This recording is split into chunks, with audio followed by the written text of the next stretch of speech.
கல்வி அமைச்சு 5.14 மில்லியன் மாணவர்களுக்கு தலா 2 ஜாலோர் கமிலாங் பேட்சுகளை இலவசமாக வழங்க 8.4 மில்லியன் நிதி ஒதுக்கியுள்ளது.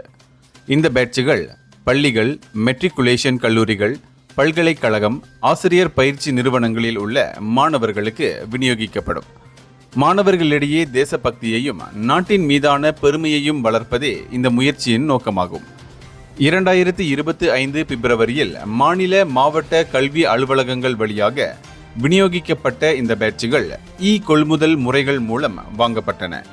நாடு முழுவதும் உள்ள 91 வெவ்வேறு விநியோகஸ்தர்களின் பங்களிப்புடன் இந்த பேட்சுகளை விரைவாக விநியோகிக்க மண்டல உத்திகள் உதவின. இந்த முயற்சியின் கீழ் ஏப்ரல் 21, 2025 முதல் மாணவர்கள் தங்கள் சீருடையில் ஜாலோர் கமிலாங் பேட்சுகளை அணிவது கட்டாயமாக்கப்பட்டுள்ளது. இது தொடர்பான வழிகாட்டுதல்களை அமைச்சு வெளியிட்டுள்ளது.